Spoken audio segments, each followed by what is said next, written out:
भक्त ऐसे जाना जो देही उदास, ऐसे जाना जो देही उदास, भक्त ऐसे जाना जो देही उदास, भक्त ऐसे जाना जो देही उदास, गेले आशा पाश निवारोनी, गेले आशा पाश निवारोनी, गेले आशा पाश निवारोनी, विषय तो त्यांचा झाला नारायण, विषय तो त्यांचा झाला नारायण, विषय तो त्यांचा झाला नारायण, विषय तो त्यांचा झाला नारायण, नावडे जनधन माता पिता, नावडे जनधन माता पिता, नावडे जनधन माता पिता, निर्वाणी गोविंद असे मागे पुढे, निर्वाणी गोविंद असे मागे पुढे, निर्वाणी गोविंद असे मागे पुढे, निर्वाणी गोविंद असे मागे पुढे, काहीच सापळे पडोनी दे, काहीच सापळे पडोनी दे, काहीच सापळे पडोनी दे, विषय तो त्यांचा झाला नारायण, विषय तो त्यांचा झाला नारायण, विषय तो त्यांचा झाला नारायण, विषय तो त्यांचा झाला नारायण, नावडे जनधन माता पिता, नावडे जनधन माता पिता, नावडे जनधन माता पिता, तुका म्हणे सत्य कर्मा व्हावे साय, कामडे सत्य कर्मावे साय, तुका म्हणे सत्य कर्मा व्हावे साय, कामडे सत्य कर्मावे साय, घातलिया भय नरक जाणे, घातलिया भय नरका जाणे, घातलिया भय नरका जाणे, विषय तो त्यांचा झाला नारायण, विषय तो त्यांचा झाला नारायण, विषय तो त्यांचा झाला नारायण, नावडे जनधन माता पिता, नावडे जनधन माता पिता, नावडे जनधन माता पिता, ओ पारकुमारी, ओ पारकुमारी, ओ पारकुमारी, ओ पारकुमारी, ओ पारकुमारी, ओ पारकुमारी, ओ पारकुमारी, ओ पारकुमारी, ओ पारकुमारी.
भक्ताचे दारा जे देई उदास,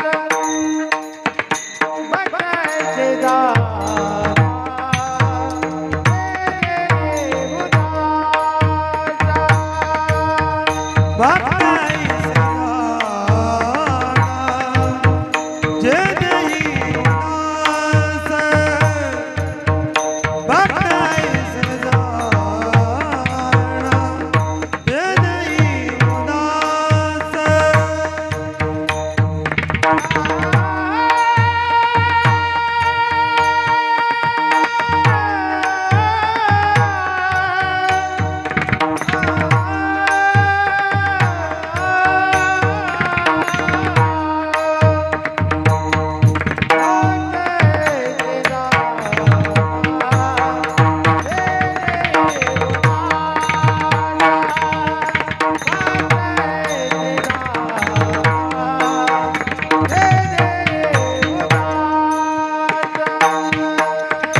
Re ga pa ga pa da ba da za za da ba ga ga da za ba da za ga ga ba da ba za za da da da ga re da ga re da za da za da ba ga re za da ba ga re za da ba ga re za da ba ga re za ga re za ga re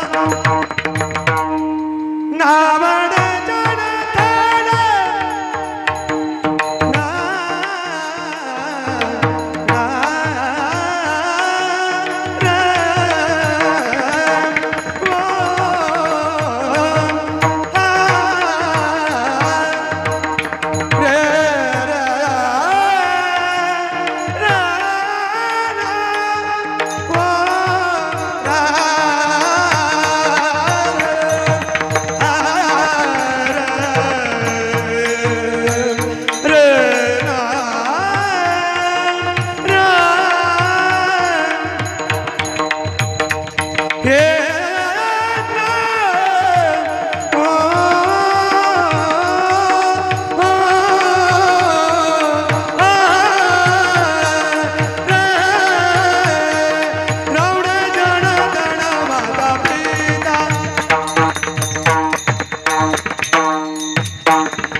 na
निर्विघ्नं कुरु मे देवो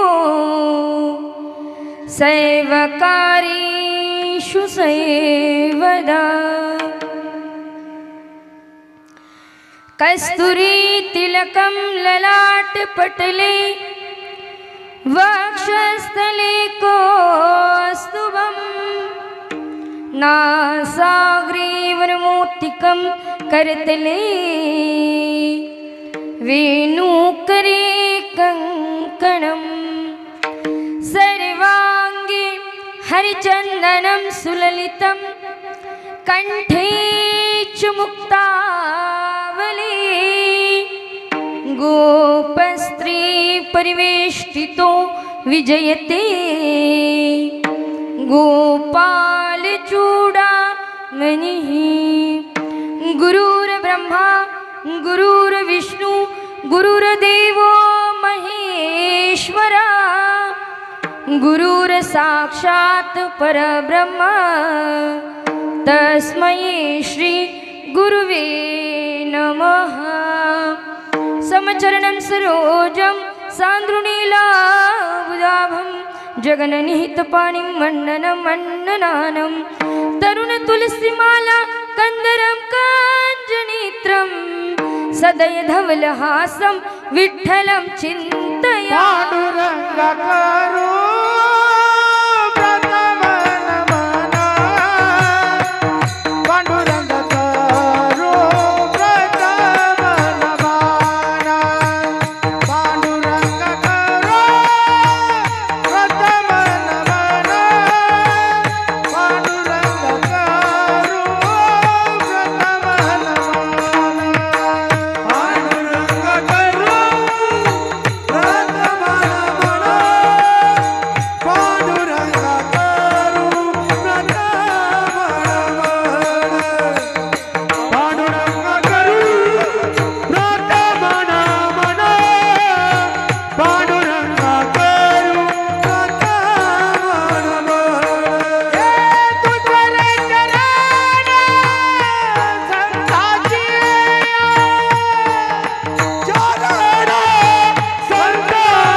प्रथम नमन दुसरी चरणा संतांचिया त्यांच्या कृपादाने कथेचा विस्तारू बाबाजी सद्गुरु दास तुका।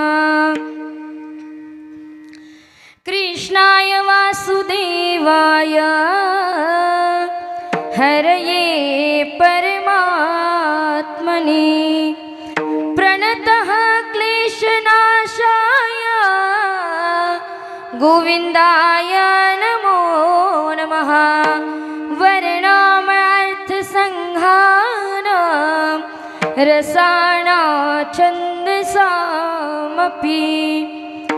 मंगलाने च करतारो वंदे वाणी विनायको। शरण शरण हनुमंता तुम्हा आलो रामदूता काय भक्तीच्या त्या वाटा मज दावया सुबटा। हे दुःख भंजन मारुती नंदन, हे दुःख भंजन मारुती नंदन,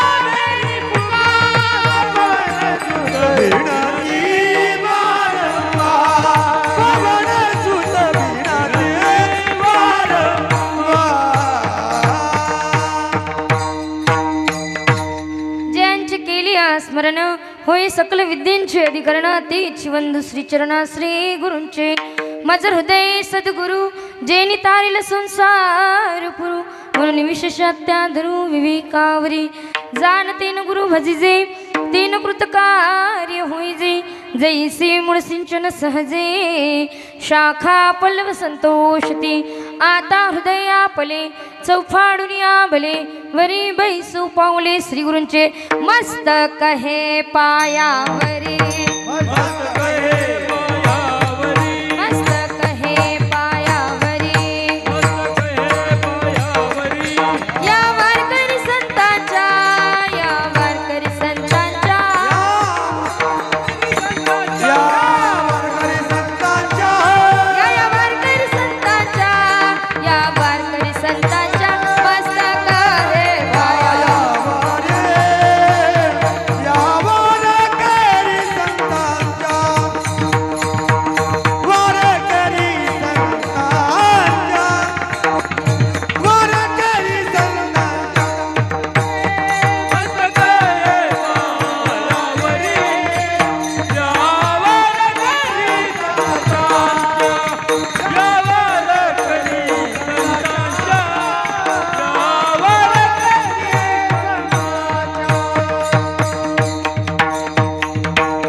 भक्त ऐसे जाना जो देही उदास गेली आशा पाश निवारुनी विषय तो त्यांचा झाला नारायण नावडे जनधन माता पिता भजन करा विठ्ठल विठ्ठल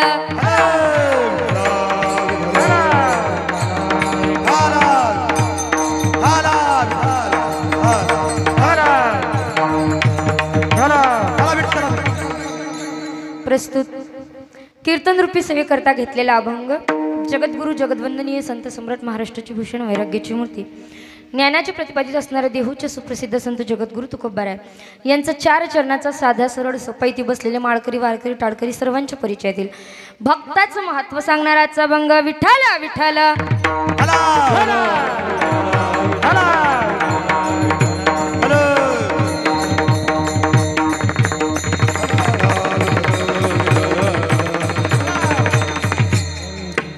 अभंगाचं चिंतन मांडण्यापूर्वी अल्पासा परिहार द्यायचा तो म्हणजे असा की दरवर्षीप्रमाणे यावर्षी सुद्धा आपल्या या गावामध्ये अखंड हरिनाम सप्ताह किने तालुका सोयगाव जिल्हा संभाजीनगर आणि आपल्या या सप्ताहाचं वर्ष आहे 32वे त्यामध्ये ज्यांच्या अमृततुल्यवाणीतून तुम्ही या ठिकाणी भव्य दिव्य संगीतमय नवनाथांची कथा श्रवण करत आहात असे हरिभक्तपरायण संगीतमय नवनाथ कथाकार हरिभक्तपरायण मुकुंदा महाराज जामनेरकर यांच्या अमृततुल्यवाणीतून तुम्ही सलग 5 दिवस झाले या ठिकाणी ही कथा श्रवण करत आहात आणि तुमच्या सगळ्यांच्या हा दर्शनाचा सुयोग माझ्या जीवनात ज्यांच्या माध्यमातून लाभला ही सेवा माझ्यापर्यंत ज्यांच्या माध्यमातून पोहोचली असे हरिभक्तपरायण संदीप दादा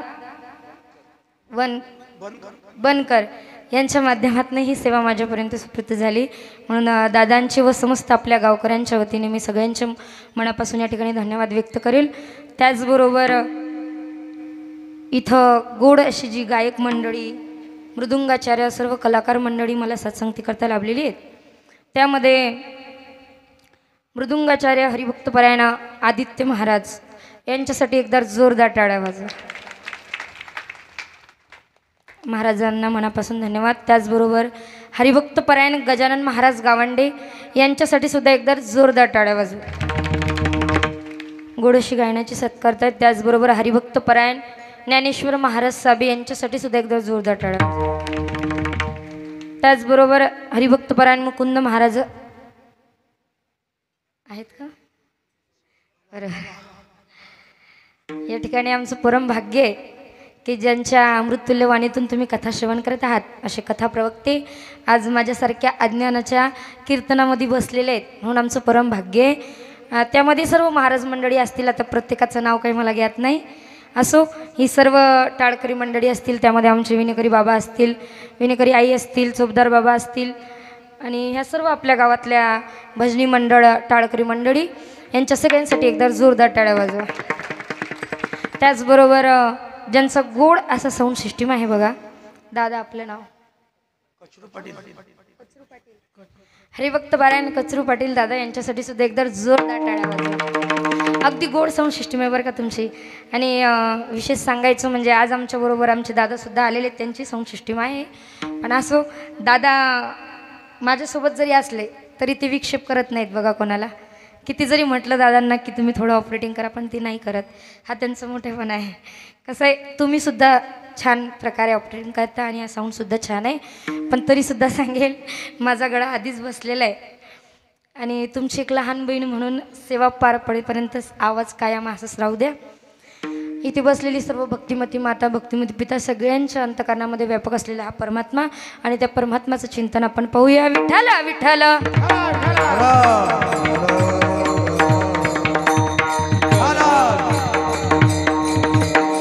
हे बघा, मी सुरुवातीला काही एक दोन गोष्टी सांगेल की जीवनामध्ये सत्कर्म करत असताना, सप्ताह कीर्तन करत असताना, सप्ताह करणं एकट्याचा खेळ आहे का? बोला ना. नाही, एकल्याचं नव्हे खेळ म्हणून मेळ, एकट्याचा खेळ नाही महाराज. या ठिकाणी उत्कृष्ट गायक मंडळी बोलवणं, पकवाज वादक, टाळकरी मंडळी, हा एवढा मोठा मंडप, साऊंड सिस्टीम, हे सगळं याला मेहनत लागते, पैसा लागतो, बरोबर ना. मग अशा कर्माला, अशा धर्माच्या कार्याला आपण काय केलं पाहिजे? दान धर्म केलं पाहिजे. म्हणून आपल्या गावामध्ये मी ऐकलं येत्याबरोबर की सुंदर असं हनुमंतरायांचं मंदिर तर आहेच बघा.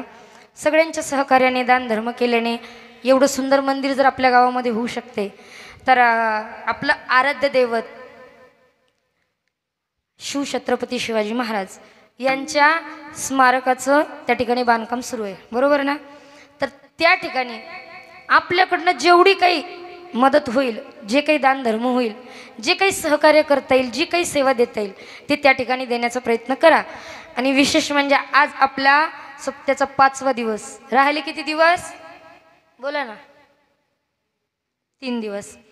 ज्यांनी आपली वर्गणी पावतीत लिहून ठेवली आहे पण अजून दिलेली नाही, आयोजक मंडळी करे अजून ती आलेली नाही, त्यांनी आणून द्यावी इमानदारीने.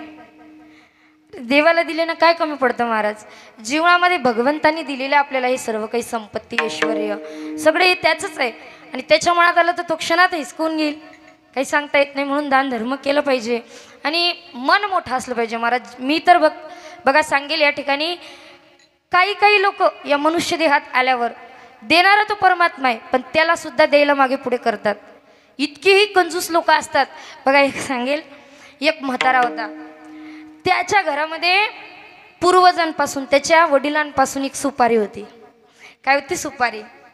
फार चिकट, लई चिकट लोक असतात, त्यांना असून सुद्धा द्या वाटत नाही, अशा लोकांचं ऐका बघा. तो फार चिकट होता, त्याला काहीच पैसा इकडे तिकडे व्यर्थ गमवायचा म्हणजे तो गमवतच नव्हता. आणि पूर्वजांपासूनची त्यांच्याकडे एक, त्यांच्या वडिलापासून एक सुपारी होती. त्याला ज्या वेळेस सुपारी खायची आवड झाली त्यावेळेस त्यांनी काय केलं होतं बघा, ती सुपारी खायची पण ती सुपारी टिकावी जास्त काळ, म्हणून त्यांनी काय केलं होतं, त्या सुपारीला धागा बांधला होता आणि सुपारी अशी घरामध्ये मधात लटकवून घेतली होती, बांधून घेतली होती. म्हणजे ज्या वेळेस त्याला इच्छा झाली सुपारी खायची, त्या वेळेस सुपारीकडे जायचं आणि सुपारी जिभेने चाटायची, म्हणजे सुपारी खाण्याची चव त्याला मिळायची. बर तो चिकट होता, म्हातारा चिकट होता, पण म्हातारी त्याच्याहून चिकट. तिला सुपारी खायची इच्छा झाली की भिंतीवर त्या सुपारीची सावली पडायची, ती त्या भिंतीवरच्या सावलीला जिभेने चाटायची. म्हणजे असे जीवनात लोक कंजूस आहेत. पण देवाधर्माच्या याला दान धर्म केला पाहिजे, मोठं मन केलं पाहिजे. अरे तुम्ही भगवंताला थोडं जरी दिलत ना तर भगवंत आपल्याला भरपूर देतो, कारण देवाला फक्त भाव लागतो. भाव का भुका हूँ मैं, भाव ही एक सार है, भाव से भजे मुझे उसी का बेडा पार आहे. म्हणून दान धर्म केला पाहिजे. लक्षात घ्या, आज ज्यांचा अभंग घेतलेला आहे असे जगद्गुरु तुकोबार आहे. सामान्य संत नव्हते, अधिकार एवढा मोठा की एका कट्टर वैरेने त्यांचं वर्णन करत असताना म्हणावं, म्हणे रामेश्वर भट्ट तुझ्या तुका विष्णू नाही दुजा. आपल्या जीवनामध्ये आपण जीवन जगतो, पण आपल्या विरोधामध्ये आपला विरोध करणारी बरीचशी मंडळी असतात, आपले तिलच असतात, पण ते आपल्याला जाणू देत नाहीत. ते आपल्या पाठीमागे काळ्या करत असतात. लक्षात घ्या, एखादा गरीब व्यक्ती जर मोठा होऊ लागला ना की लोकांना त्याचं वर्चस्व सहन होत नाही. खेकड्यासारखे पाय ओढणारे अनेक जातीची माणसं आहेत जगात, पण अशांच्या नादी लागून परमार्थ सोडायचा नसतो. लक्षात घ्या, एखादा गरीब व्यक्ती मोठा होऊ लागला की ते वर्चस्व सहन होत नाही. आणि तेच आमच्या तुकोबारायांबद्दल झालं होतं की तुकोबारायांच्या कीर्तनामध्ये मोठमोठे राजे, शिवछत्रपती शिवाजी महाराजांसारखे राजे कीर्तनामध्ये येऊन कीर्तन श्रवण करू लागले आणि हे वर्चस्व बघलं नाही रामेश्वर भट्टाला. पण शेवटी लक्षात आल्याच्या नंतर एका कट्टर वैऱ्यानेच वर्णन करावं आणि शरणागती जावं म्हणावं. तुकिता तुला नेसी ब्रह्म तुकासी आले म्हणून रामेश्वर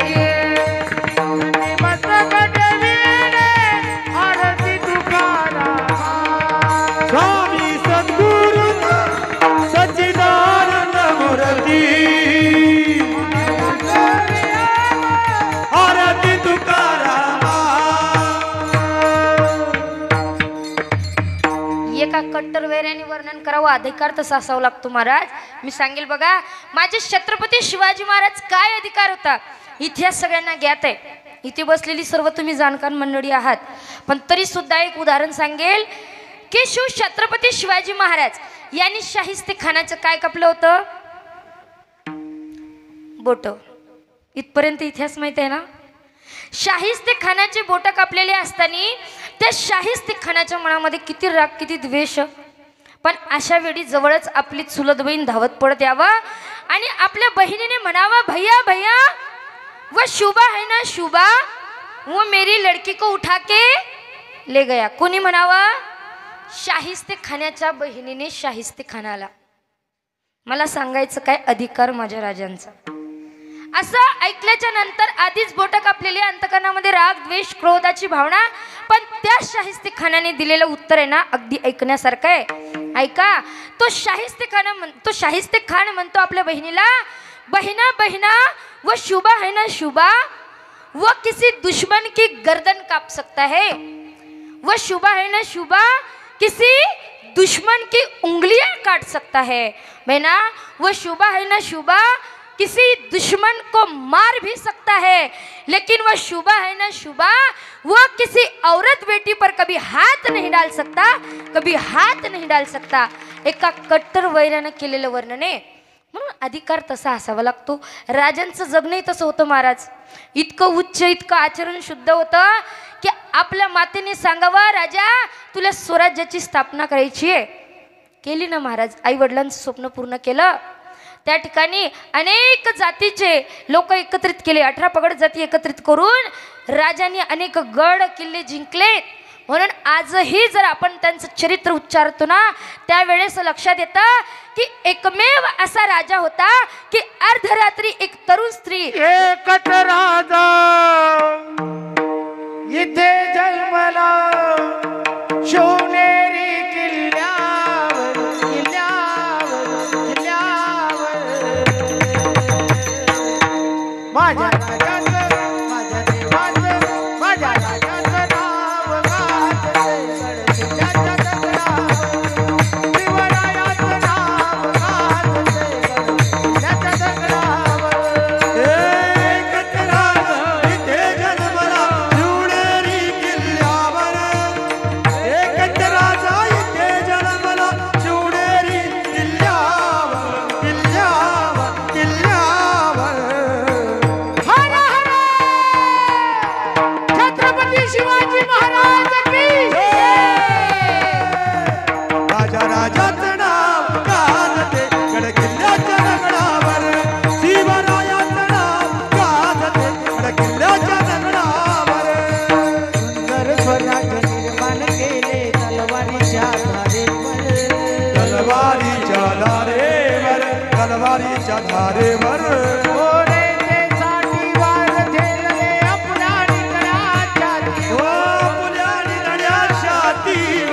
आपल्या निधड्याच्या तीवर प्राणपणाने लढले मावळे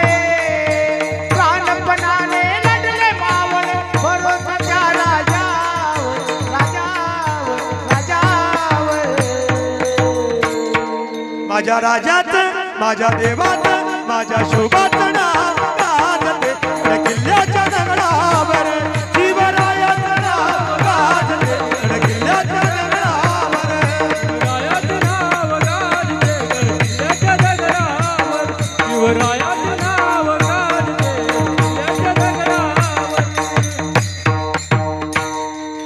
बघा, छत्रपती शिवाजी महाराज एकमेव असा राजा होता की अर्धरात्री जर तरुण स्त्री आपल्या महालामध्ये यावं तर त्यावेळेस राजाने म्हणावं, या या आई साहेब बसा, तुमचं स्वागत आहे. एका तरुण स्त्रीला अर्धरात्री आई साहेब या बसा म्हणून म्हणणारे एकमेव शिवछत्रपती शिवाजी महाराज आहेत. म्हणून एकीकडे वर्णन सुद्धा केलेलं आहे. काळ्या राती तळपत होता तिच्या रूपाचं उन्हा, अशीच देखणी होती एका मुसलमानाची सुना. त्या तरुणीला आई म्हणाला, हो त्या तरुणीला आई म्हणाला, राजा तो शिलवान, हो राजा तो शिलवान. म्हणून आनंदाने नाचत होते हिंदू मुसलमान, आनंदाने नाचत होते हिंदू मुसलमान. नाचत होते आनंदात हिंदू मुसलमान, नाचत होते आनंदात हिंदू मुसलमान. हिंदू मुसलमान, हिंदू मुसलमान. हिंदू मुसलमान, हिंदू मुसलमान. म्हणून अधिकार तसा असावा लागतो महाराज. आज जे संत तुम्हा जीवाला सांगतात ना की जीवनात भक्ती केली पाहिजे, भगवंताचं नाम घेतलं पाहिजे, त्या संतांनी आधी अनुभवलं. तुका म्हणे चाकुनी सांगे आणि माझा अनुभव आहे अंगे. स्वतः अनुभवलं महाराज भगवंताची. अनुभव आले अंगा, हे अनुभव आले अंगा, हे अनुभव आले अंगा, अनुभव आले अंगा. हे या जगात देत सो, हे या जगात देत सो, अनुभव आले अंगा, अनुभव आले. या जगात देत सो, या जगात देत सो, अनुभव आले अंगा, अनुभव आले अंगा. अनुभव आले अंगात या जगा देतसे. म्हणून संतांनी आपला अनुभव जगाला सांगितला आणि सांगितलं की जीवनामध्ये भगवंताची भक्ती केली पाहिजे. भगवंताचं रूप लय सुंदर आहे. महाराज जगद्गुरु तुकोबाराय यांनी वर्णन करत असताना म्हणावं, रूप सावडे सुकुमार, कानी कुंडल मकराकार. रूप सावडे सुकुमार. भगवंताच्या रूपाचं वर्णन करत असताना संतांनी गोड वर्णन करावं महाराज की भगवंताचं रूप फार सुंदर आहे.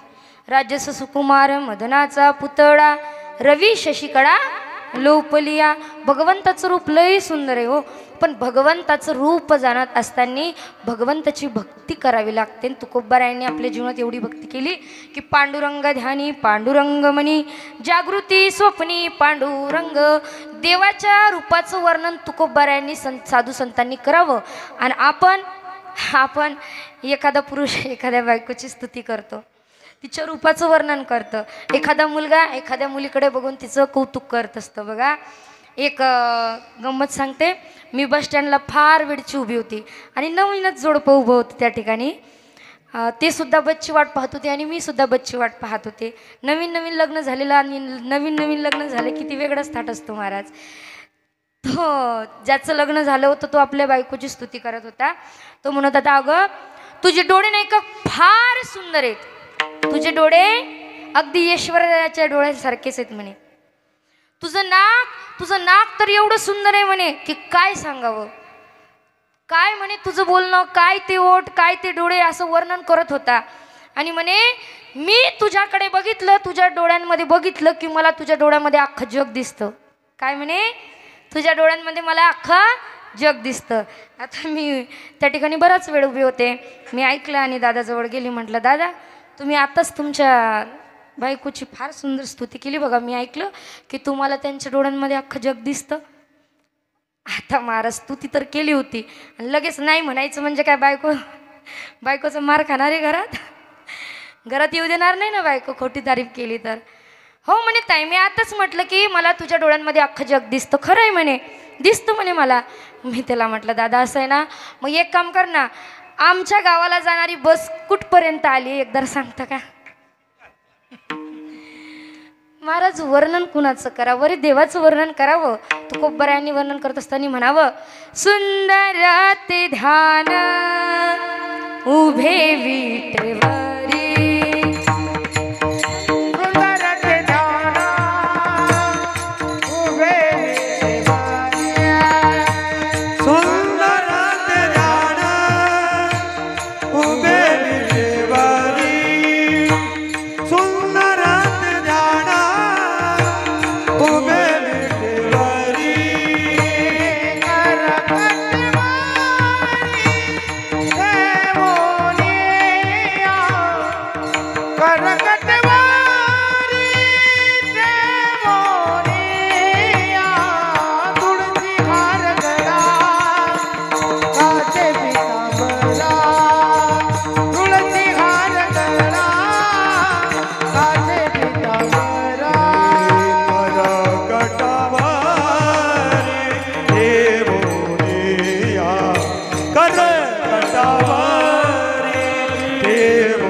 सुंदर ते ध्यान उभे विटेवरी करकटावरी ठेवोनिया.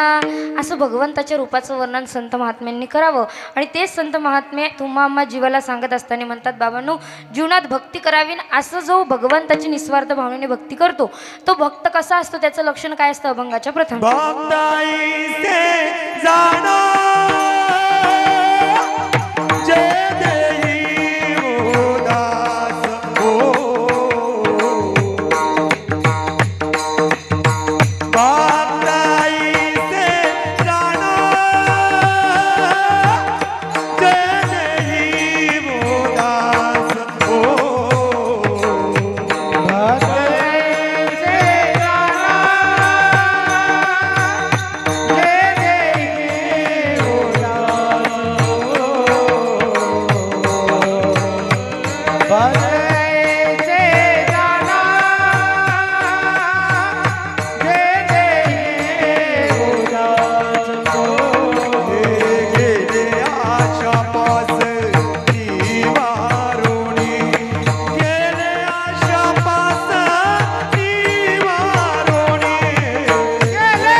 अभंगाच्या प्रथम चरणामध्ये जगद्गुरु तुकोबाराय म्हणतात भक्तैसे जाना जो देही उदास, गेले आशा पाश निवारुनी. भक्ताला जाणून घेत असताना भक्तांचं लक्षण आहे, ज्याच्याकडे काम नाही, क्रोध नाही, लोभ नाही, मद नाही, मत्सर नाही, ईर्ष्या नाही, अहंकार नाही, आशा पाश नाही, असा एकमेव जो भक्त आहे, तो जो देहानं उदास झालेला आहे, खऱ्या अर्थानं त्यालाच भक्त म्हणावं. म्हणून भक्त अनेक आहेत. भक्तांचं लक्षणं सांगत असताना एक भक्त आहे, एक अभक्त सुद्धा आहे. पण काही काही लोक भक्तीच्या नावाखाली आम्ही फार मोठे देवाचे भक्त आहे म्हणून सोंग करणारे सुद्धा असतात बघा. आज जगाच्या पाठीवर अनेक साधू संत आहेत, पण संतांनाही ओळखता आलं पाहिजे. संतांची खरी व्याख्या काय आहे तर, जे का रंजले गांजले त्यासी म्हणे जो आपुले, तोची साधू ओळखावा देव तेथेची जाणावा. संतांच्या एक लक्षण असतं की जो आलेल्या अतिथींचा मान सन्मान करतो, एखाद्या गोरगरिबाला मदत करतो, हे संतांचं लक्षण आहे बघा.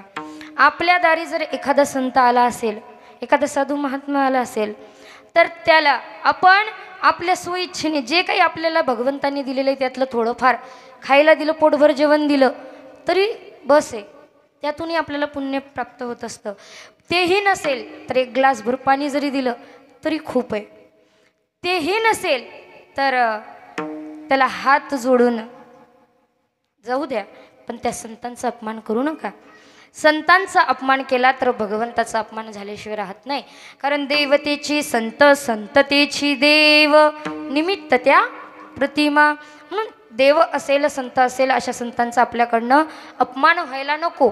आणि भक्त ओळखत असताना भक्तांचं लक्षण आहे की जो उदास झालेला आहे देहाने, किंवा शबरी मातेचं उदाहरण सांगेल. शबरी माता वयामध्ये असताना लग्नाच्या वयाच्या झाल्या आणि त्या ठिकाणी वडिलांनी सांगितलं की आता तुझ्या लग्नाकरता बोकड कापून त्याचं जेवण लोकांना द्यायचं आहे.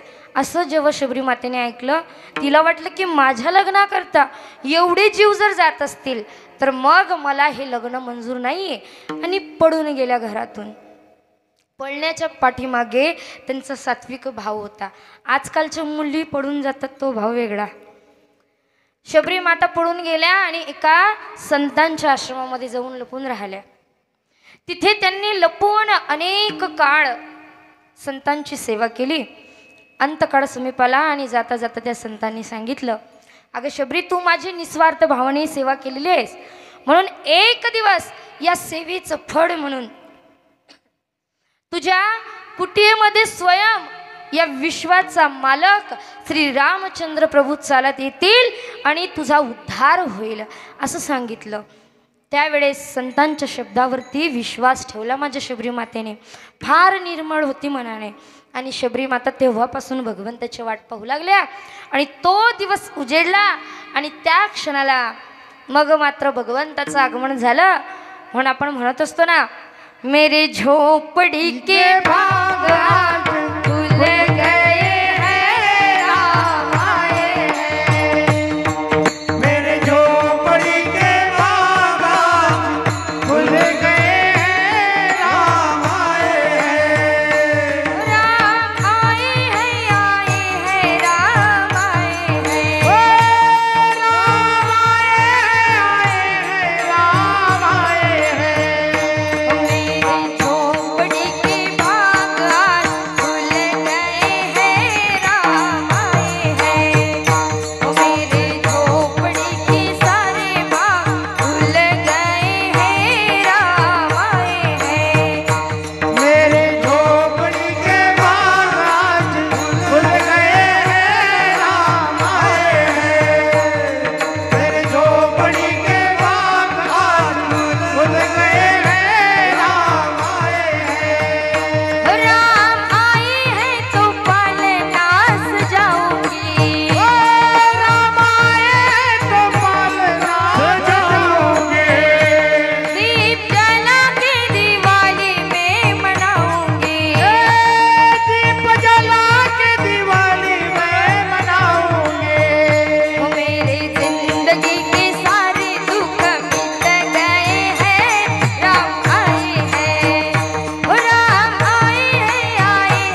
शबरी मातेने संतांच्या पायी विश्वास ठेवला आणि जीवनात भक्ती केली. म्हणून भक्त ओळखत असताना भक्ताचं हे एक लक्षण आहे महाराज. आणि आपण जीवनात भक्ती करत असताना आपली भक्ती महाराज कीर्तनकार लोकांना नारळ कसं देतात बघा, बिगर पाण्याचं. पण आमचे कीर्तनकार लोकही लई हुशार झालेत, ते सुद्धा आता हलवून घेतात. पाणी असेल तर घेतात, नाही तर तुझं तुला 30 रुपये दे चल. महाराज घरी थप्प्या लागलेले आहेत नारळाच्या. एक दिवस तर ते नारळ सगळे असे घरात अंतरले आणि म्हटलं चला आता एक एक नारळ फोडून पाहूया, खोबरं निघलं तर कामा येईल. जसं एक फोडलं दही बुक्का, दही. महाराज म्हणून तेव्हापासून आता नारळ घेणंच बंद केलं. घेतलं तर पाण्याचं, नाही तर नाही. भक्ती लोक जीवनात अशी करतात, पण भक्ती करावी पण निस्वार्थ भावाने. भगवंताची भक्ती करत असताना संतांच्या पायी विश्वास ठेवावा. पण आज एक कलियुगाचं प्रमाण आहे. कलियुगामध्ये आपण विश्वास ठेवत असताना नको त्याच्यावर विश्वास ठेवतो, पण आपल्या विश्वासाला तडा गेल्याशिवाय राहत नाही. म्हणून विश्वास कुणावर ठेवावा मी सांगेल बघा. एक म्हातारी होती आणि म्हातारीने आपल्या मुलाचं एकूण ते एक मुलाचं लग्न लावून दिलं. कशाच्या जोरावर बोला ना? विश्वासाच्या. कशाच्या? हा, नावाचा असेल तर त्याने मनावर घेऊ नये. विश्वासाच्या जोरावर आपल्या मुलाचं लग्न लावून दिलं. आणि आजीबाई एक दिवस माझ्या कीर्तनात येऊन समोरच बसलेल्या होत्या. मी आपलं कीर्तनात चिंतन मांडत होते. आजीबाई सारख्या सारख्या सारख्या सारख्या रडतच होत्या. मी आजीबाईंना कीर्तन झाल्यावर भेटले. म्हटलं आजी तुम्ही काय एवढं रडत होते हो, असलं काय दुःख झालंय तुम्हाला, जरा सांगा ना, म्हणजे दुःख हलकं होईल. आजीबाई म्हटलं ताई काय सांगू. म्हटलं सांगा ना, मला सांगा तुमचा नवऱ्याचा का तुम्हाला त्रास आहे का? आजीबाई म्हटलं ताई माझ्या नवऱ्याचा मला अजिबात त्रास नाही आहे. माझा नवरा तर देव माणूस आहे, देव माणूस. म्हटलं बरं, मग मुलाचा काही त्रास? आणि ताई मुलगा तर एवढा गुणाचा आहे म्हणे, त्याचा सुद्धा अजिबात त्रास नाही. दिवसभर कामाला जातो, संध्याकाळी आला की आपलं काम बघतो आणि झोपून राहतो, त्याचाही अजिबात त्रास नाही. म्हटलं ठीक आहे. मग नातवाचा काही त्रास? म्हणे ओ ताई नातू पण लय गोड आहे म्हणे, रोज माझे हातपाय दाबतो म्हणे, सेवा करतो. म्हटलं त्रास आहे कुणाचा? म्हणे ओ ताई काय सांगू म्हणे, माझी एकूण ती एक सून आहे ना, सुनबाई, सुखाने एक कप चहाचा घोट सुद्धा पिऊ देत नाही हो. म्हटलं आजीबाई तुम्ही मुलाचं लग्न लावत असताना, सुनबाई करत असताना तिची विचारपूस केली नाही का, चौकशी केली नाही का? आजीबाई म्हटले हो ताई काय चौकशी करायची म्हणे, माझी सून लय लांबची नाहीये, एकुलते एका भावाची एकुलती एक मुलगी आहे म्हणे. आता सांगा, विश्वासाच्या जोरावर सुनबाई केली होती की आपलं घर चांगलं चालवेल, आपला सांभाळ चांगला करेल. पण झालं का तसं? नाही. म्हणून विश्वासाला केव्हा तडा जाईल सांगता येत नाही. आणि आपल्या प्रपंचातील सांगायचं म्हटलं, मला तर काही अनुभव नाही आहे, मी अनमॅरिडच आहे. पण तरीसुद्धा तुमच्यासारखीच मंडळी येऊन आम्हाला सांगत असतात बघा की नवऱ्याचं सुद्धा बायकोवर 100% विश्वास नाही आहे आणि यांचंसुद्धा यांच्यावर नाही आहे. कुठेतरी छोट्या छोट्या कारणाने तो विश्वासाला तडा जातो. एक गंमत सांगते बघा. एक बाई नाही का, तिला माहेरी जायचं होतं आणि तिला माहेरी जात असताना तिने आपल्या मुलाला सांगितलं होतं, तिला माहिती होतं हे आपलं काही घरचं काही धडाचं नाही, याला सवय आहे रोज झोपेतून उठलं की 4-5 घरी जायचं, चहा पिऊन यायचं. तशी याला झोपच लागत नव्हती. हिला जायचं होतं माहेरी आणि आपल्या मुलाला सांगितलं म्हणे पिंट्या मला माहेरी जायचंय, मी मामाकडून 4-5 दिवसात परत येते, तोपर्यंत आपल्या पप्पाकडे लक्ष ठेव. असं सांगितल्याच्या नंतर त्याने म्हटलं अगं मम्मी तू जा, मी बघतो, पण तरीसुद्धा मम्मी सांगतोय सांभाळता आलं तर ठीक, नाहीतर हे शेवटी पप्पा आहे म्हणे, त्यांना सांभाळणं सोपं नाही आहे. आणि गेली महाराज माहेरला. माहेरी गेल्याच्या नंतर घरी जाता बरोबर तिथे आई वडिलांसोबत बोलावं, शांततेत बसावं नाही. हिने मोबाईल हातातच होता, लगेच नंबर डायल केला आणि फोन कानाला. जसा फोन कानाला लावला, बेल वाजली आणि उचलला. ही इकडून म्हणते हॅलो, तो म्हणतो बोला. हिने म्हणावं कुठं आहे? त्याने सांगितलं आपलं घरीच आहे. बरं मग घरी आहेत ना, मग दाबा मिक्सरचं बटन, करा चालू. दाबलं बटन, केलं चालू आणि चालू करता बरोबर आवाज आला घुर्र. ठेव केव्हा फोन, हिला वाटलं आता हे आपले घरीच आहेत. पुन्हा दुसऱ्या दिवशी सुद्धा तोच प्रकार, फोन लावला आणि कुठं आहे, त्यांनी सांगितलं घरीच आहे. बरं मग लावा बटन, दाबलं बटन, खराब, चालू केलं, चालू जसं चालू केलं तसा आवाज आला घुर्र. हिला वाटलं हे आता घरीच आहेत. 3-4 दिवस निघून गेले आणि ही आपली घरी आली. घरी आली, एक पाय घरात एक पाय दारात, बघते तर काय घरात सगळं अस्तव्यस्त झालेलं आणि एकटा पिंट्याच घरामध्ये बसलेला दिसला. विचारलं, पिंट्या पप्पा कुठे आहे? सांगितलं होतं लक्ष ठेवायला. म्हणे अगं मम्मी काय सांगू तुला, तू गेली तेव्हापासून पप्पा आणि मिक्सर घरीच नाही म्हणे. लय अवघड आहे महाराज. विश्वास फार महत्त्वाचा आहे. एकतर कोरोनाची एक बाई बघा शिकलेली, कोरोनाच्या काळातलं शिक्षण काय सगळ्यांना माहिती आहे, ऑनलाईन क्लास. तिला काही इतकं इंग्रजी स्पष्ट जमत नव्हतं, एवढं तिला पूर्णपणे जमत नव्हतं. पण हिचा जो नवरा होता हा कोरोनाच्या आधीचा 10वीच पास होता, त्याला थोडंफार परफेक्ट इंग्लिश जमायचं. रात्रीचे 12 वाजले आणि 12 वाजेला याच्या मोबाईलवरती एक मेसेज वाजला आणि जसा आवाज आला तशी मोबाईल जवळ गेली आणि मोबाईल जवळ गेली आणि मोबाईलमध्ये तो मेसेज हिने वाचला. तो मेसेज हिने वाचला होता ब्युटीफुल. ब्युटीफुलचा अर्थ माहिती आहे ना काय होतं, सांगा बरं, बोला ना. ब्युटीफुल याचा अर्थ होतो अति सुंदर. तिने मेसेज वाचला आणि जसंही मेसेज तिने वाचला राग आला आणि रागाच्या भरात गरम पाण्याची बकेट घेतली नवऱ्याच्या तोंडावर. हे आपलं तळकणी उठलं, डोळे चोळत चोळत, अगं काय झालं म्हणून विचारत बसला. मला सांगा म्हणे एवढ्या रात्रीला तुमच्या मोबाईलवर कुणाचा ब्युटीफुल मेसेज आला? आता असं संशयाने ही बोलू लागल्यावर यालाही थोडंसं गंभीर विषय वाटला. हा आपले डोळे चोळत चोळत मोबाईल जवळ गेला आणि मोबाईल जवळ गेला, याने बघितलं तो मेसेज आणि वाचला तो मेसेज ब्युटीफुल नसून तो मेसेज होता बॅटरी फुल, कारण रात्रीपासून चार्जिंगला लावलेला होता. पण विश्वास कुणावर ठेवावा हे सुद्धा फार कठीण झालेलं आहे. मी सांगेल इथे बसलेल्या सर्व तरुण मंडळी, मुलं असतील, माझे दादा असतील, बहिणी असतील, यांना सांगेल विश्वास ठेवत असताना आपण ज्याच्यावर विश्वास ठेवतो तो त्या पात्रतेचा आहे का हे जरा विचार करत जा.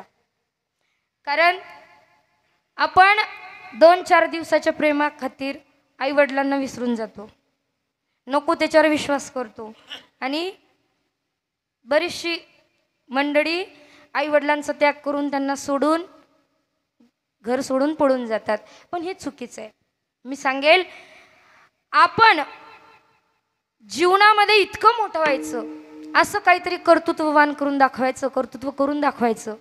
एखादी मुलगी पोलीस झाली, एखादी डॉक्टरीन झाली, शिक्षिका झाली, एखादा मुलगा आर्मी पोलीस झाला, इंजिनियर झाला, आईवडिलांना किती कौतुक वाटेल. आणि असं करण्याआधीच तुमच्या पात्रतेचा मुलगा, तुमच्या पात्रतेची मुलगी तुम्हाला पाहून तुमचं लग्न लावण्याची ताकद आईवडिलांमध्ये आहे. म्हणून असं काही न करण्यापेक्षा काहीतरी मोठं म्हणून दाखवा, जेणेकरून आईवडिलांचं नाक कमी होणार नाही, उंचावेल. असं काहीतरी जीवनामध्ये जगलं पाहिजे. मी आधीच सांगितलं की छत्रपती शिवाजी महाराजांसारखे एकमेव राजा होते की अर्धरात्री तरुणीला आई म्हणावं, म्हणून संस्कार होते. आणि त्याकरता माता तशा पाहिजे बरं का. माता माऊल्यांनो, आपली आई तशी असावी लागते, वडील तसे असावे लागतात, तेव्हाच कुठं मुलं मुली संस्कारी निघतात. माझ्या जिजामाता काय होत्या म्हणून सांगेल, छत्रपती शिवाजी महाराज जन्माला आले त्याच्या पाठीमागे जिजामाता होत्या. जिजामाता काय होत्या तर जन्म दिला जिने धन्य होती ती माऊली, जन्म दिला जिने धन्य होती ती माऊली, नाव तिचे जिजाऊ शहाजी महाराजांची सावली. शुक्रवारा दिनी सूर्याचा किरण शिवनेरीवर पडला आणि तेव्हापासून या भारताचा इतिहास घडला, या भारताचा इतिहास घडला. म्हणून धन्य आहेत माझ्या जिजामाता, धन्य आहेत शिवछत्रपती शिवाजी महाराज. अरे सांगेल आजकालच्या मुली आपला धर्म सोडतात, धर्माचा त्याग करतात, नको त्या धर्माचा स्वीकार करून मुलांबरोबर पळून जातात. पण चुकीचं आहे. असं जर घडत असेल आपल्या परिसरात, आपल्या गावात, आपल्या घरात, असं आजूबाजूला जरी घडत असेल तर त्यांना सांगा, अरे माझे छत्रपती संभाजी महाराज कितीतरी त्रास सहन केला, औरंगजेबाने किती त्रास दिला हो. आता छावा पिक्चरमध्ये तुम्ही बघितलंच आहे, कुणी कुणी बघितला छावा पिक्चर? हात वरती करा बरं. नाही बघितला? नसेल बघितला तर बघा. आणि ज्यांना बघितले त्यांना माहितीच आहे लास्ट मध्ये सीन काय अवस्था होती संभाजीराजांची. औरंगजेबाने इतका त्रास दिला की डोळे काढले, जीभ कापली, अंगावरचं मांस ओढून घेतलं. त्या मांसाला रक्त निघत असताना मीठ सोडावं, हात कापले, त्या ठिकाणी नख काढून घेतले, पाय कापले आणि शेवटी सांगितलं. औरंगजेबाने म्हटलं, संभाजी तुला अजूनही जर जिवंत राहायचं असेल तर आमच्या धर्माचा स्वीकार कर, वाचशील, जिवंत राहशील. संभाजी महाराजांनी त्या औरंगजेबाला म्हणावं, अरे औरंगजेबा तू आमच्या धर्माचा स्वीकार कर, सुखाने जगशील. जीव गेला तरी चालेल, प्राण गेला तरी चालेल, पण आमचा धर्म सोडणार नाही, आमचा धर्म सोडणार नाही. असे म्हणणारे एकमेव राजा होते संभाजी महाराज. आणि आपल्या मुली हिंदू धर्मातल्या मुली, हिंदूच्या मुली, सनातनी धर्म आहे आपला, एवढा सुंदर धर्म आहे, त्या धर्माचा त्याग करून नको त्या धर्माचा स्वीकार करतात. म्हणून असं जगू नका, असं करू नका, आपला धर्म टिकवता आला पाहिजे. आणि असं असताना जे संत तुमाम्मा जीवाला सांगतात की भक्ताचं लक्षण काय असतं, तर जे देहाने उदास असतात, जे भगवंतावरती आणि संतांवरती विश्वास ठेवतात, असे भक्त जे असतात ते भक्त ऐसे जाना जो देही उदासन गेले आशापाश निवारुनी, असे जे भक्त असतात ना महाराज, यांचा जो विषय आहे, हा विषय काय आहे तर अभंगाच्या दुसऱ्या चरणात विषय तो त्यांचा झाला नारायण.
दुसऱ्या चरणामध्ये जगद्गुरु तुकोबाराय म्हणतात की विषय तो त्यांचा झाला नारायण, ना आवडी जन धन माता पिता.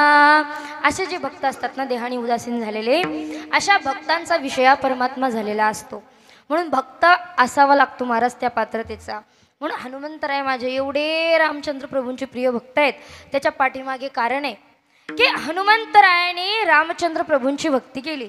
आणि ते भक्ती करत असताना काही भक्त मंडळींनी त्यांच्याकडे येऊन विचारावं, हनुमंतराय तुम्ही म्हणताना राम राम राम, मग तुमचा देव कुठे आहे, कोणती भक्ती तुम्ही करता जरा दाखवा ना.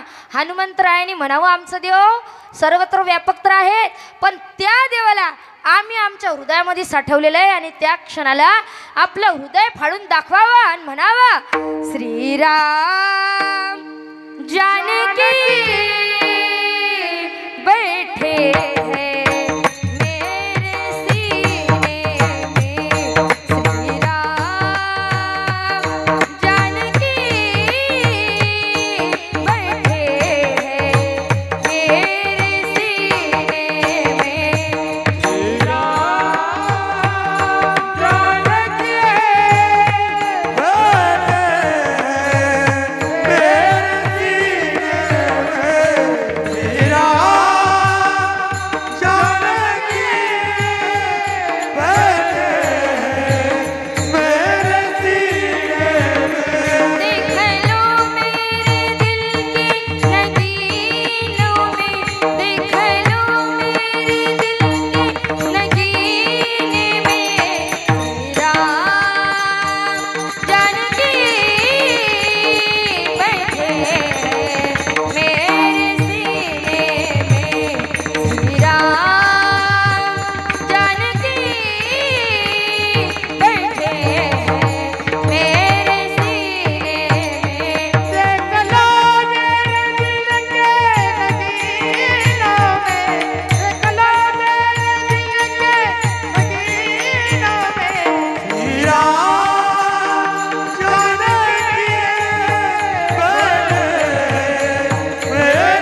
असताना हनुमंतरायांच्यासारखी भक्ती करावी आणि परमार्थ करत असताना नको त्याच्या नादी लागायचं नाही. कारण परमार्थ करत असताना अनेक वेळे लोक येतात आणि आपल्याला नको नको ते सांगून जातात, पण अशा येड्यांच्या नादी लागायचं नसतं. बघा, एक येड्या मुंबईला जायचं होतं.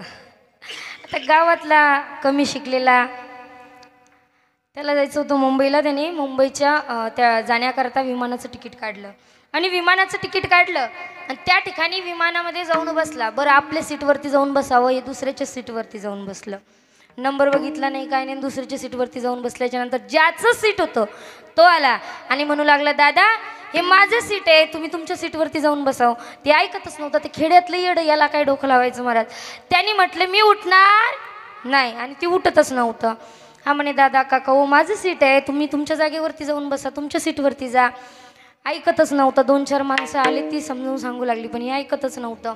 तर शेवटी वेळच त्या ठिकाणी विमान चालक आला आणि त्यांनी विचारलं काय प्रकार चालला आहे. म्हणे सगळ्यांनी सांगितलं की दादा हे याच्या सीटवर न बसता दुसऱ्याच्या सीटवरती बसलेलं आहे आणि केव्हाच आम्ही समजून समजून थकलो, पण हे काही उठत नाही.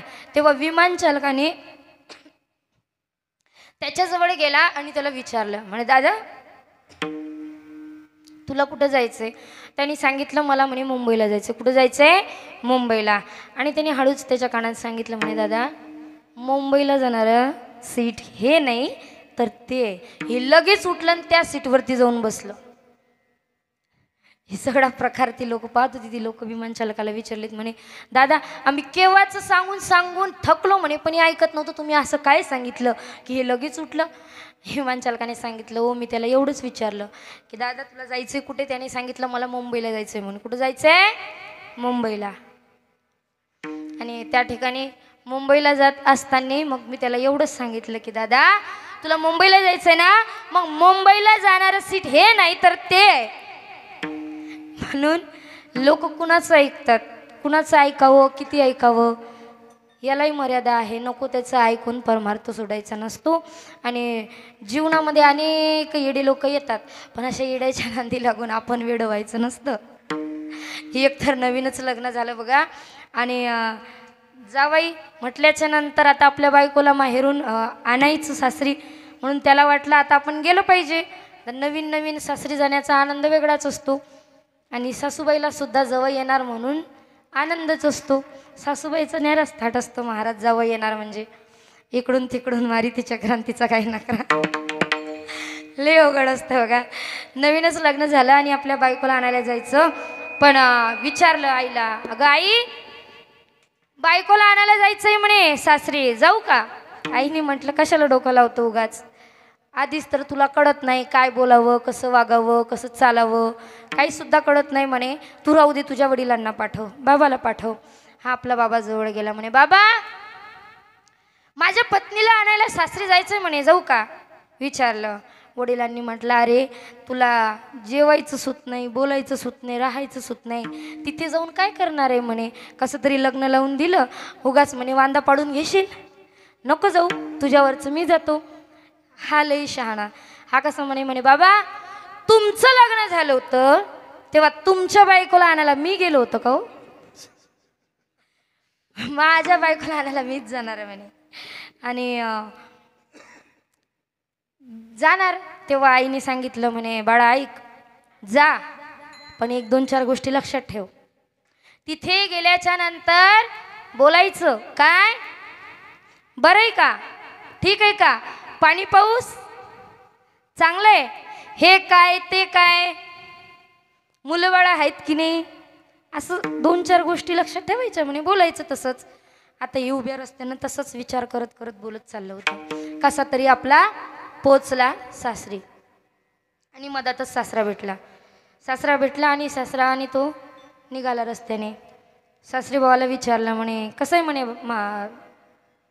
सासरी भाऊ कसं आहे? सासऱ्यांनी सांगितलं मी चांगलं आहे, ठीक आहे. मग पाणी पाऊस आहे म्हणे, पाणीसुद्धा आहे, जवळच एक नदी आली.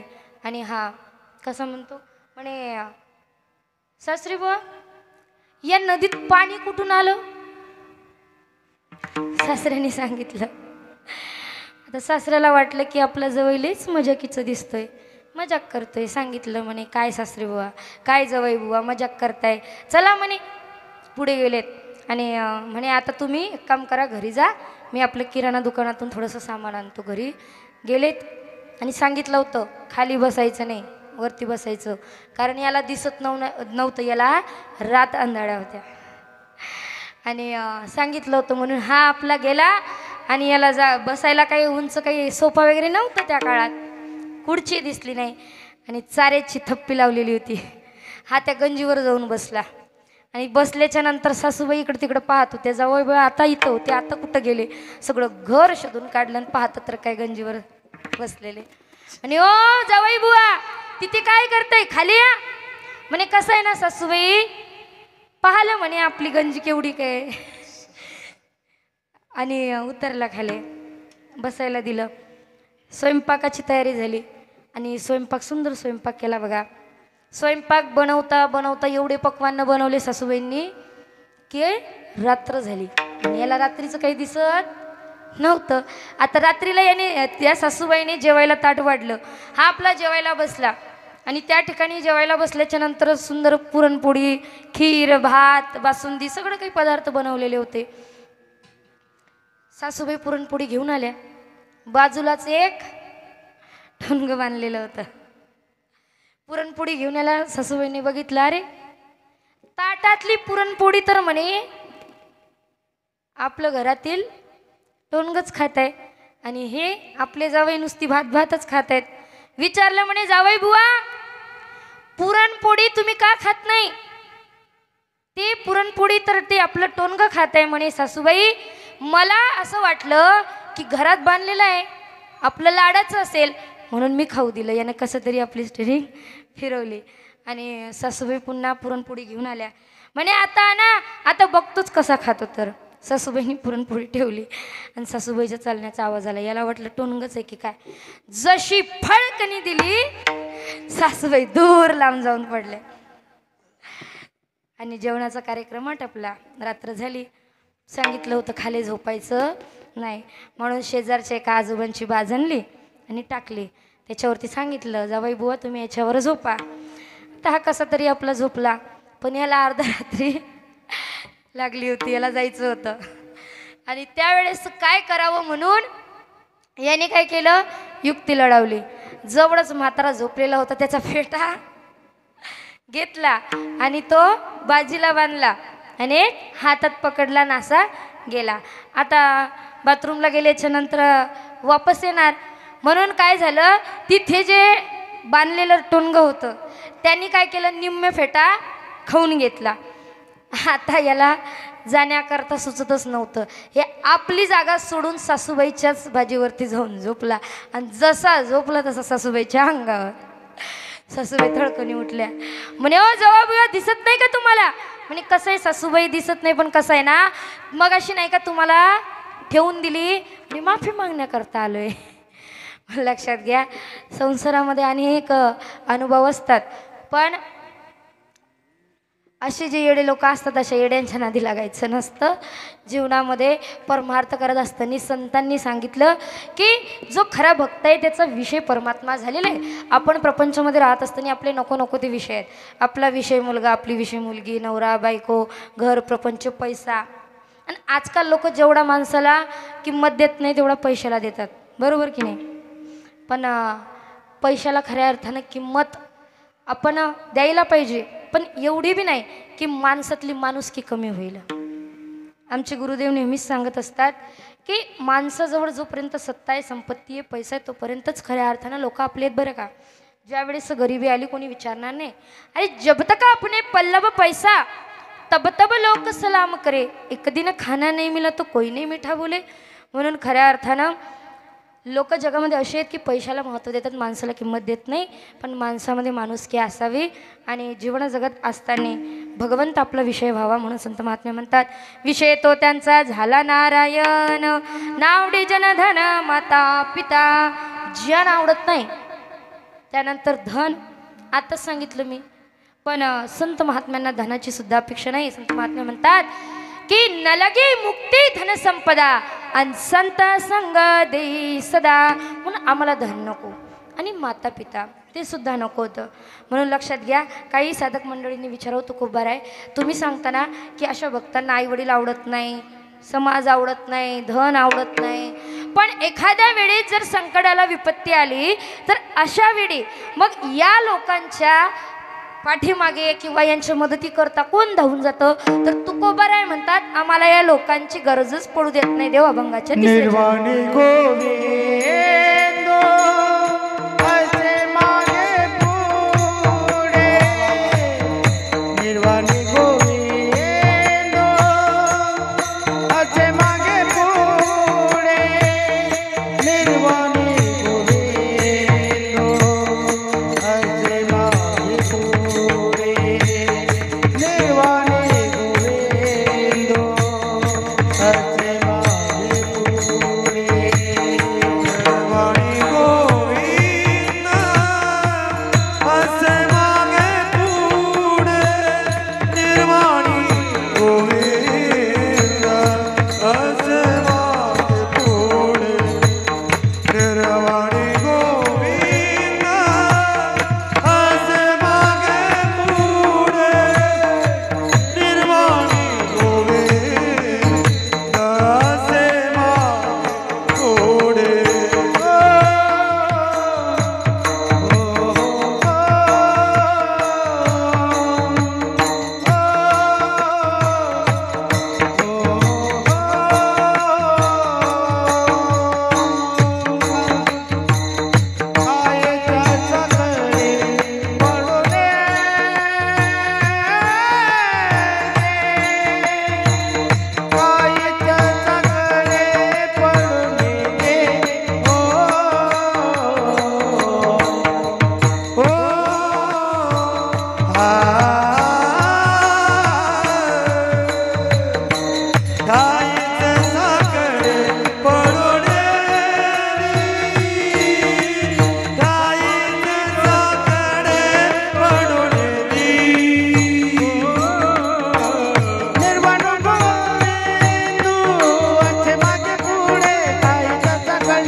विजय तो ज्याचा झाला नारायणा, विजय तो ज्याचा झाला नारायणा, विजय तो ज्याचा झाला नारायणा, विजय तो ज्याचा झाला नारायणा, विजय तो ज्याचा झाला नारायण, विजय तो ज्याचा झाला नारायण, विजय तो ज्याचा झाला नारायण, विजय तो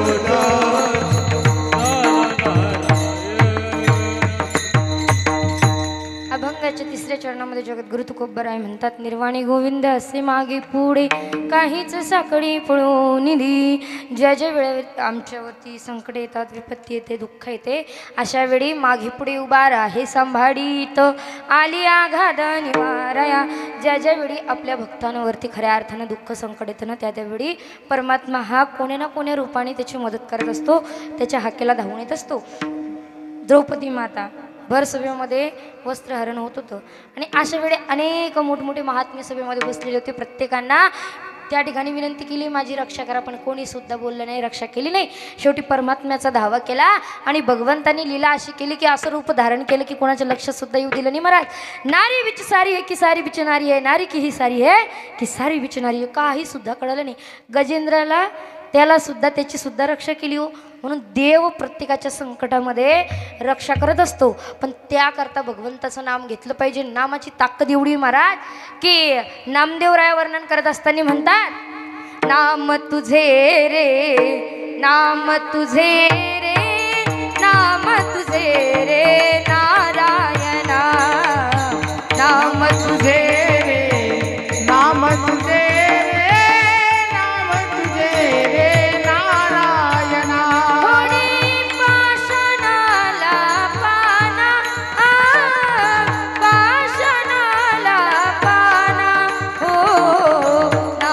तुझे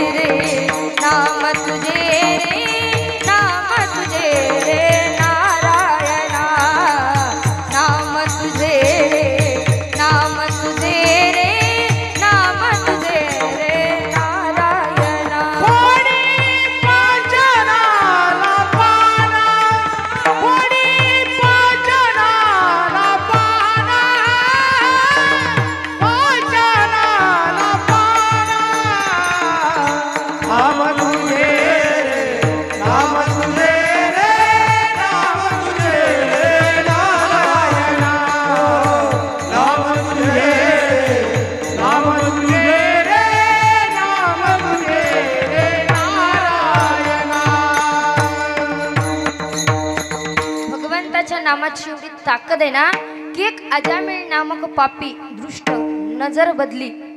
बघा लक्षात घ्या, अजामिळ नामक ब्राह्मण होता, दृष्टी वाईट पडली म्हणून नजर बदली तो मन बदला, मन बदले तो विचार बदले, विचार बदले तो चरित्र बदला और चरित्र बदलने के बाद तो पूरा जीवन ही बदल जाता है महाराज.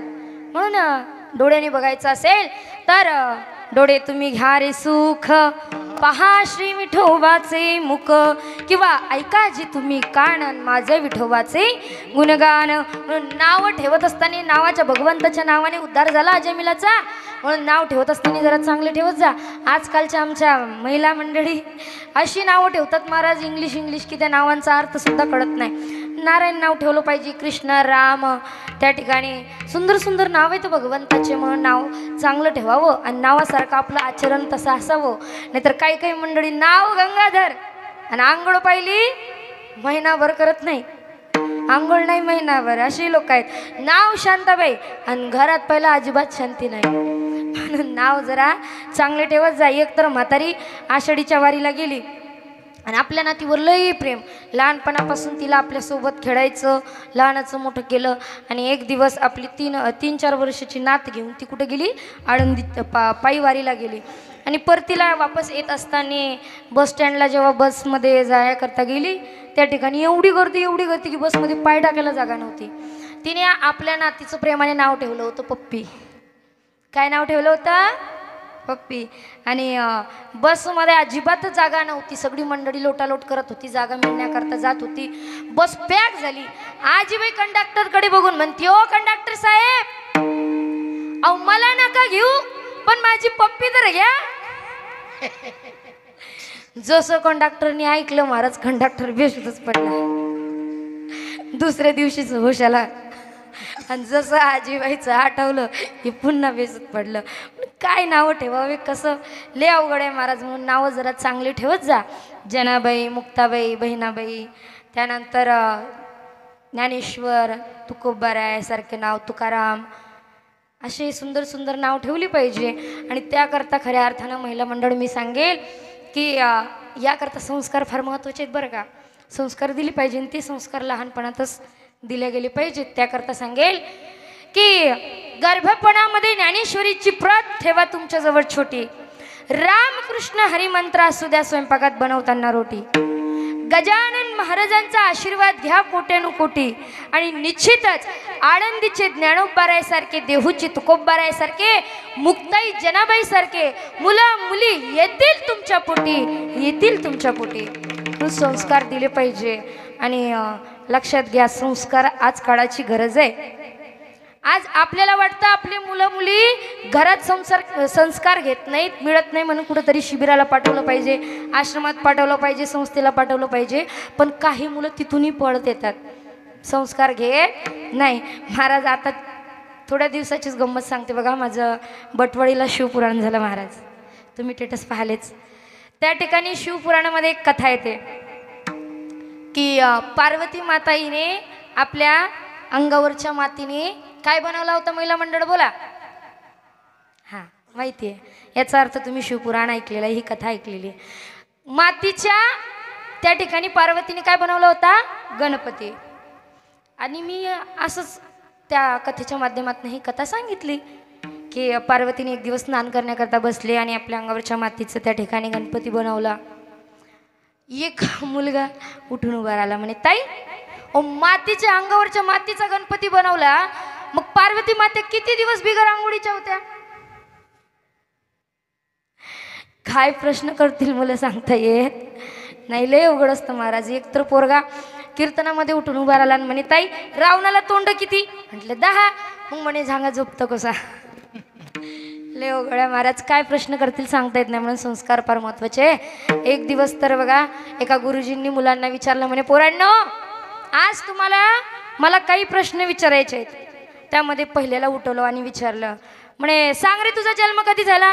त्याने सांगितलं, म्हणे गुरुजी माझा जन्म सोमवारी झाला. दुसऱ्याला उठवलं, दुसऱ्याने सांगितलं माझा जन्म म्हणे बुधवारी झाला.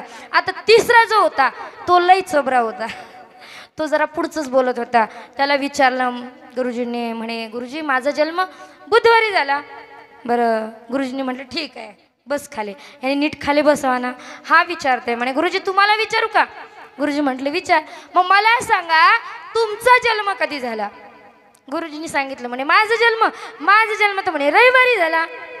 म्हणे गुरुजी खोटा तुम्ही गुरुजी असून खोटं बोलता म्हणे. रविवारी कुठं जन्म होतात का. रविवारी तर सुट्टी असती. आणि गुरुजींना रागच आला म्हणे एक बस नाहीतर बेल्ट काढेल आणि मारेल. म्हणे काढूच शकत नाही. काढलं तर पॅन गडल ना. लय अवघड आहे महाराज. काय पोरं प्रश्न करतील काय बोलतील सांगता येत नाही.